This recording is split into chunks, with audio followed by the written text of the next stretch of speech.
over to the A site.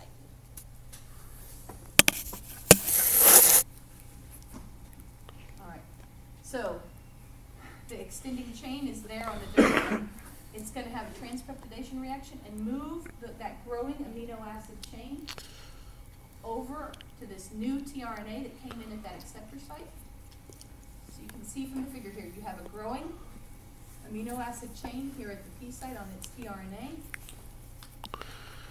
The amino acids move over to the acceptor site, this transpeptidation reaction, and now you have an empty tRNA there.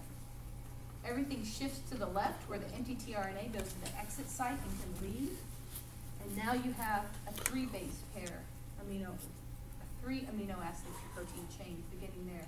A new tRNA is going to come into that acceptor site with its loaded amino acid on it. And then these 3 amino acids are going to shift over to that. And then you're going to have a 4 amino acid protein chain, etc. So everything comes into the A site. It receives the growing amino acid chain from the P site, which is the donor site. The donor site goes to the acceptor site. Everything shifts to the left. The empty tRNAs leave at the exit site and can go and get reloaded. There's a lot of elongation factors that help make this happen. And again, don't worry about it. I'm not going to make you guys memorize that. But this is how a protein chain extends itself and gets longer and longer and longer amino acids as it reads this messenger, and then tRNAs load up anticodon to codon on that messenger through the A site. Did you guys get that? If you're lost, we'll go through it again before the test, because this figure tends to hang people up, and I usually end up teaching it twice, which is just fine. And if you already have it and you're comfortable, then great. Okay, we're almost done. So basically, you know that proteins aren't just amino acid chains. They also have 3-dimensional structure. And that 3-dimensional structure occurs post-translational. But in the case of the outcome of a protein, proteins either need to be secreted to the outside or they need to stay inside and be part of what's constitutive to the cell. When they stay inside, they can form that 3D structure on the inside. But if they need to be secreted to the outside, then they stay in that primary structure in a linear form. All right? And so we can either have translocation or secretion. Translocation is movements, proteins get moved through the cytoplasm. In that case, they can stay in their full 3-dimensional tertiary structure. Or you can have secretion of proteins to the outside. And there's a lot of metabolic pathways that can move proteins to the outside once they're made. The most famous one is the Seq pathway. And it's ATP dependent. It spins ATP. Okay. So here you have inside of the cell, and then there you have the outside of the cell. And basically a protein will stay in its linear form so it can move through these transmembrane proteins, these transmembrane enzymes that can secrete that protein, and then it'll form its tertiary structure on the outside of the cell. So there's the mechanisms for this. And that's, again, it expends ATP to do this.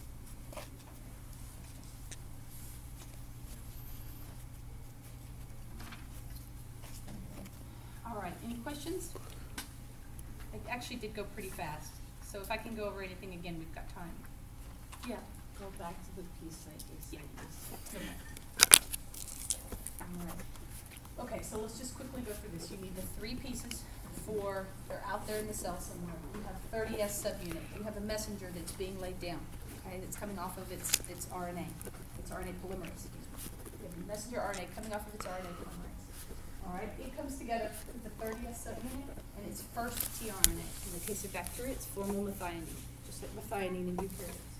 All right, so those 3 pieces come together: your messenger RNA, your tRNA, and your 30S subunit. Once that's all together, the initiation factors can release because they've got this initiation complex, because the 50S subunit can come in. And it's in the 50S subunit that you have the A, the P, and the E.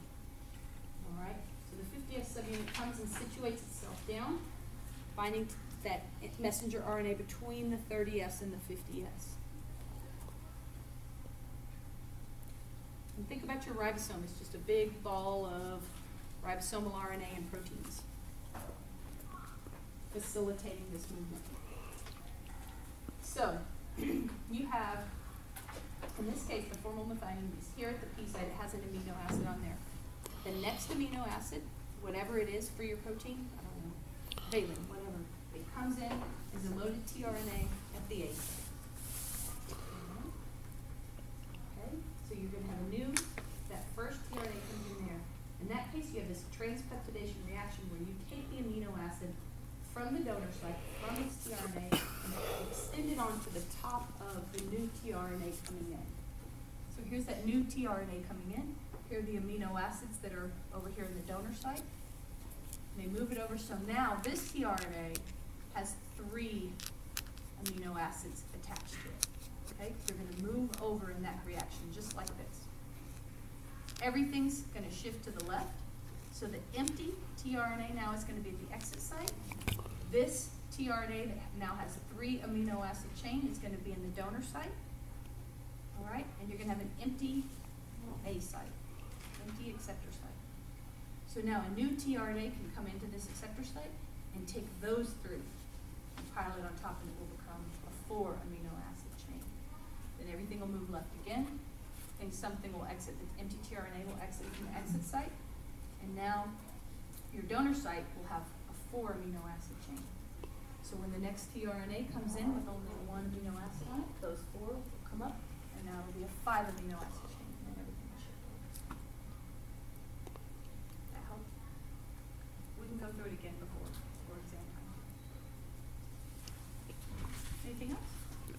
Yeah. Can you explain the wobble again? Yeah, sure. Let's go back. So wobble of code, did you understand code degeneracy? Mm-hmm. Okay. The point of wobble is, the difference between wobble and code degeneracy is that you can have many, many different 3 codon base pairs giving you the same amino acid. It's repetitive, it's redundant, which is good. Okay. Wobble is that tRNAs have basically exploited that fact. And what they've done is, I hate to anthropomorphize tRNA that way, but what they've done is instead of creating 64 different tRNAs for each one of those anticodons, they've just gotten forgiving, basically. I'm using really bad words here.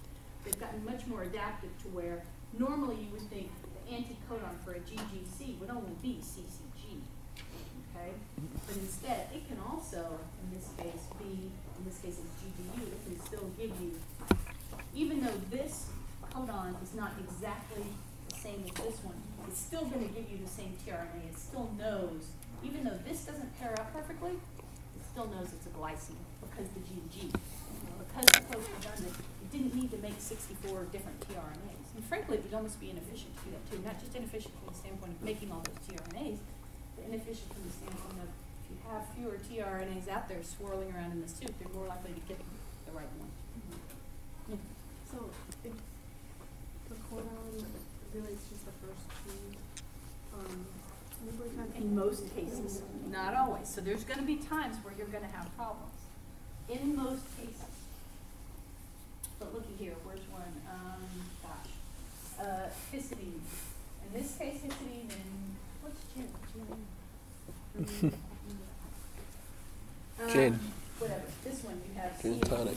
What is it? Is it G? Is it GLA? Oh, yeah, it's probably just scratch. Yeah, no. Nothing. It's an alcohol. So here you have CAU, CAC. Yes, the first 2 are the same, but down here the 3rd position matters, whether you get that glutamine like How is that tRNA only non-specific in the 3rd spot? Because I guess I would think that if 2 out of 3 was good enough, it doesn't matter what 2 it is. Why is it just that 3rd one that it's Yeah, not? no, you're answering your own question. Because you only really have variation in the 3rd position. So look here, let's just do this and bring them together. CA, CA, CA, CA. That's always, the first position is always diagnostic. The 2nd position is frequently diagnostic. The 3rd position is less often diagnostic. Okay. But like if you had a tRNA for say CAG, that's glutamine, and then what would stop it from binding to CUG, leucine? I mean, they still got two that are the same, why is it only that third spot that the tRNA doesn't differentiate? Because that would cause far more mutation. So you're gonna end Yeah. up with if that starts happening, then you're making a mistake. You're getting a leucine instead of a Yeah. glycine. And then you're gonna have a serious shift in your protein structure. Whereas if you just have it binding over here with CUA binding to whatever, you're still ending up with a leucine. And even back here, if it only switches at that third position, if it switched at the second position here, you could end up with a histidine instead of a glycine. Okay.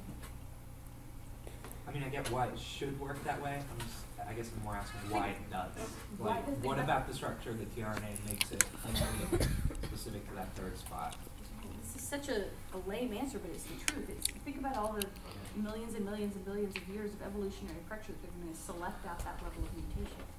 So there's obviously you guys don't be writing this down, but there's whole bodies of theory on what level does evolution and natural selection occur. Is it happening at the nucleotide? Is it happening at the codon, which is what you're getting at? Is it happening at the whole protein level? And I say it's happening at all of those levels at different times. But at that point, you're ending up with a much more profound mutation. So what Wobble is basically allowing you to do is have teeny tiny little, not mutations, but irregularities at that third codon position. Whereas if you start making variation at the second codon, or God forbid the first codon, then you're gonna have far more likelihood of getting the wrong amino acid in that spot. And now you're talking about just a higher degree of mutation. Does that get what you think? No, yeah, it doesn't. Right, you have a cool question. All right, anyone else? Okay, don't forget, we're here Thursday. We're gonna go through kind of getting into more some bacterial specific stuff on Thursday.